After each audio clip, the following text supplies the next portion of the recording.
সালামু আলাইকুম, সবাই কেমন আছেন? আশা করি সবাই ভালো আছেন। আলহামদুলিল্লাহ, আপনাদের দয়ায় আমিও ভালো আছি। আমি রানী চলে আসলাম নতুন একটা ভিডিও নিয়ে।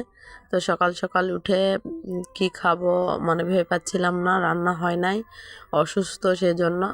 তো ভাবলাম পাউরুটি দিয়ে জেলি দিয়ে মেয়েদেরকে খেতে দেই। আর আমার তো খাওয়ার কোনো ইচ্ছাই নাই, প্রচুর ঠান্ডা লাগছে। তো মেয়ে স্কুলে যাওয়ার আগে সব কিছু আবার রিভাইজ দিচ্ছিল। তো ওই যে খেতে দিছি ওদেরকে, আর ওই যে ওটা আমার ভাস্তিও আসছে।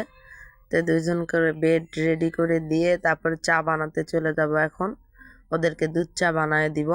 তো দুধ চা খাওয়া শেষ হলে আমরা স্কুলে চলে যাব। একদম স্কুলে পরীক্ষা দেওয়া শেষ হলে তারপরে বাসায় চলে আসব। প্রত্যেকটা দিন যেতে হচ্ছে। এদের চা হয়ে গেছে, ওদেরকে চা খেতে দিয়েছি। তো আমিও হালকা একটু চা খেয়ে নিব আর একটা রুটি খেয়ে নিব, খেয়ে চলে যাব রেডি সেডি হয়ে স্কুলে। প্রচুর অসুস্থ, প্রচুর ঠান্ডা, প্রচুর জ্বর আসছে, মাথা ব্যথা, একদম অবস্থা প্রচুর খারাপ হয়ে গেছে। সকালে উঠা হয় না, আর সকাল সকাল স্কুল, তো ওগুলা ঠান্ডা আর কি জমে গেছে। তো সেজন্য ভাবলাম বিকালবেলা স্কুল থেকে এসে বিকালে জলপাইগুলা সেদ্ধ করে নিয়ে ওখানে বিট লবণ দিয়ে মরিচ দিয়ে ভালো করে মাখায়া তারপর খেলাম।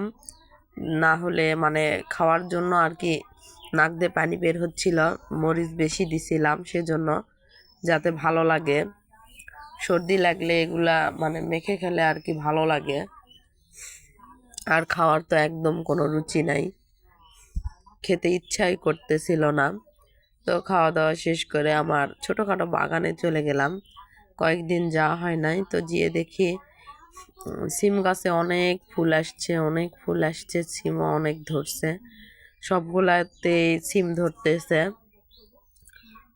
অনেক সুন্দর ফুল আসছে আর সিমও ধরছে। এই যে সিম দেখতে পাচ্ছেন, অনেকগুলা সিম ধরছে, মাশাল্লাহ। এই যে সিম ধরছে, নিজের হাতে গাছ লাগানো, সেই গাছের ফল খাওয়া অনেক আর কি ভালো লাগে।